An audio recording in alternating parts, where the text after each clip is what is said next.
Gihangyo ang mga drivers nga nagadakpan og naisyuhan og citation tickets nga asikasuho na ang ilahang violation og mobayad na aron dili sila mapagawasan og warrant of arrest.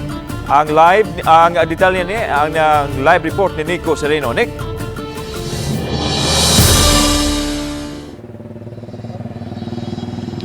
Yes, Lan, maghingusog na ang Mandaue City sa ilang pag-file og kaso batok ni mga drivers nga wala mutagad o wala manumbaling sa ilang pending nga mga traffic violation ug mga citation tickets. Sa opisina sa Traffic Enforcement Agency of Mandaue, Kuntim, naabta namo si Jeffrey Landiza. Nag-asikaso siya sa traffic citation ticket ug mibayad og 500 pesos tungod sa no left turn violation. Dili hinon kadto iyaha ang ticket kay gisugo ra siya apan mas maayo na lang gyud kuno nga ma-settle na kining daan. Babayad lagi dayon para wala na problema ba. Ditsura kon. Wala na siya problema siyang lisensya ma.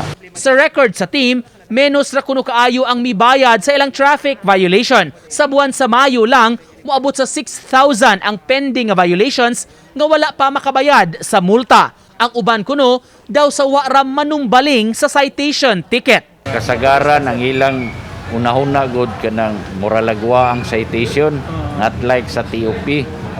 So mao nay kasagaran. Imagine kung ato nang mabayaran, dako-dako gitag makuha nga collection nga ato ra sa nang ibalik sa atong katawhan through service. Karong bag-o aduna nay abogado nga in charge sa legal division sa team nga gitahasan kabahin niini. 7 ka adlaw ang gihatag sa nadakpang drivers aron isettle ang ilang bayronon. Kun dili, hayan lihuko na ang pagpasaka og kaso batok kanila. Tambag nila mas maayong lihukon na kini aron dili mahasol pa labi na kun maisyuhan sila og bench warrant sa korte. Amo na nang kuha ang mga data sa mga drivers nga wa pa mobayad diri sa atong team office.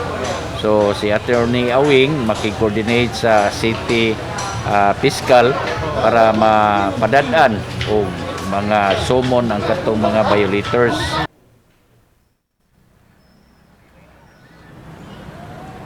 Lan sa mga buot mo settle sa ilang mga bayranan adto sa team office nila kini mamahimong kabayran. Mamahimo sa makita dito kung pila gyud tanan ang pending violations o bayranan sa usa ka motorista. Lan.